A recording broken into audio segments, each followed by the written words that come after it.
বাংলাদেশের মুসলমানদের দ্বিতীয় বিয়ে করতে আর স্ত্রীর অনুমতি লাগবে না বলে হাইকোর্ট রায় দিয়েছে। গত কয়েকদিন ধরে এরকম একটি সংবাদ ও ফটোকার্ড সামাজিক যোগাযোগ মাধ্যমে ছড়িয়ে পড়ার পর এ নিয়ে শুরু হয়েছে আলোচনা ও বিতর্ক।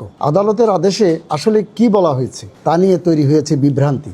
তবে আইনজীবী ও আইন বিশেষজ্ঞদের সাথে কথা বলে বিবিসি বাংলা নিশ্চিত হয়েছে এই ধরনের একটি বিষয় বাংলাদেশের হাইকোর্টের একটি বেঞ্চে উঠলেও মুসলিমদের পুনরায় বিয়ের ক্ষেত্রে আরবিট্রেশন কাউন্সিলের লিখিত অনুমতির যে বিধান আগে ছিল সেটি বহাল রাখা হয়েছে।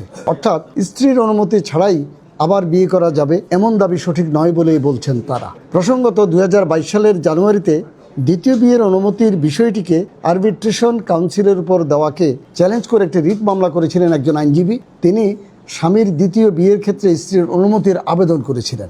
আইনজীবীদের মতে এতে ওই আইনজীবী কার্যত মুসলিম পারিবারিক আইনে বহু বিবাহকে বৈধতা দেওয়ার বিষয়টিকেই চ্যালেঞ্জ করেছেন। কিন্তু রিটটি গত বছর 20 আগস্ট খারিজ করে দেয় হাইকোর্ট। এর ফলে পুনরায় বিয়ের ক্ষেত্রে মুসলিম পারিবারিক আইনে আগে যে নিয়ম ছিল সেটি বহাল রইল বলে জানিয়েছেন আইনজীবী মিতি সানজানা ও অধ্যাপক আবু নাসির মোহাম্মদ ওয়াহিদ।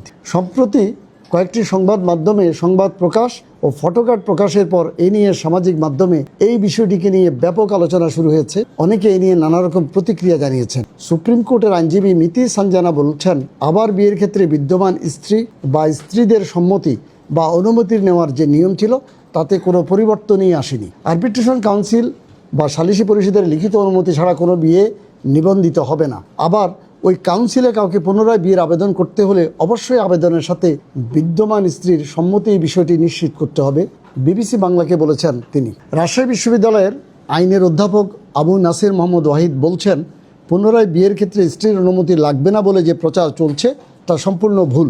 বরং হাইকোর্টের রায় স্ত্রীর সম্মতি সহ আরবিট্রেশন কাউন্সিলের মাধ্যমে বিয়ের অনুমতির যে পদ্ধতি সেটিকে যৌক্তিক বলা হয়েছে।